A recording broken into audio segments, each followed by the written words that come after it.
there are two important meetings. The Eurogroup is gathering here in Luxembourg, but of course the focus is very much on the European Central Bank, which has now seen increasing interest rates by 25 basis points to 2.25%. Obviously, this is a scenario in which growth for the European economy has been dented because of this war, but also you are seeing this operational for both banks, but also consumer interest rate environment going up. And to debrief, I'm happy to say we're joined by the head of the Eurogroup, Kyriakos Pierrakakis, also, of course, Greek finance minister. Sir, the European Central Bank will increase interest rates. That is very much what financial markets are expecting.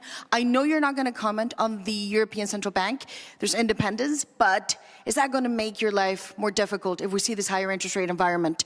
Good morning from Luxembourg. Good morning to your viewers. Let me begin by saying that, as you suggested, the European Ministers of Finance do not comment upon monetary policy. We trust the ECB to fulfill its role to anchor inflation expectations, which it must. And at the same time, what we do know is that we should do fiscal policy. We should implement policies that do not contradict monetary policy. We need to have orchestrated policies that optimally support citizens. We know that inflation right now is a challenge. We know that growth is at the same time a challenge. And we're trying to optimally target our policies to protect the most vulnerable, while also investing in our long-term needs, especially with regards to energy and energy infrastructural investments. And you made a crucial point on this, because the European Central Bank is increasing interest rates, because inflation once again went up in May. A lot of that is driven by energy, but your policy should not make it worse, and it should not contradict it. So on the fiscal side of things, how are you going to help households and Europeans with those bills, but at the same time, keeping that inflation pressure lower? How's that? We know that we should be doing effectively three things at once, which makes the situation even more challenging. On the one hand, you need to support the most vulnerable households that are most in need. Second, you should be fiscally prudent, because we know that the fiscal situation, compared to what it was in 2022, is actually now more challenging. And the third point is that what you do in the long run should fit what you do in the short run. And when we invest in energy, we're effectively investing in the long run sovereignty capabilities and needs of the European Union as a whole. What do we know? We know that the investments that we made since 2022 as Europeans enabled us to feel the crisis, as the IMF calculates, by 12% less compared to what we would have had we not made the requisite investments. So what is the Commission proposing? They are proposing extra fiscal flexibility with regards to investments in energy infrastructure.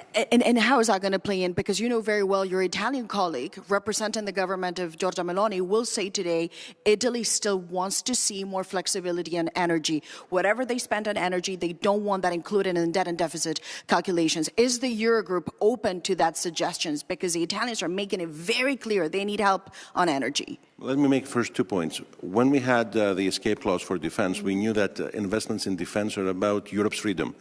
Investments in energy are about Europe's economic independence. And what do we know? We know that the best social policy is to actually lower energy prices in the long run, not only doing a short-run fix, a quick fix to address the current needs that we have in front of us. So in this regard, what the Commission is proposing, which is some extra flexibility to accommodate for investments in energy, I think constitutes a very targeted and a very fair approach, a very fair proposal, and this is exactly what we're going to be discussing today. The Italians, however, continue to say it will not be enough. This is a very serious situation. Measures should be implemented now in order to stop a recession. Nonetheless, that recession has not happened. That worst-case scenario of flights who maybe could not even take off over summer has not happened yet. What is your outlook? How do you see this European economy performing in a very difficult scenario, but not in a catastrophic scenario yet? Well, let me put it this way. Our work is to render Europe more resilient. So in this regard, what do we know? We know that we're not in the worst-case scenario, as you suggested, but we also know that we're not in the best-case scenario. We're in a challenging situation. So what has the Commission proposed? Targeted measures, measures that are temporary, targeted, and tailored in order to support the most vulnerable and those in need.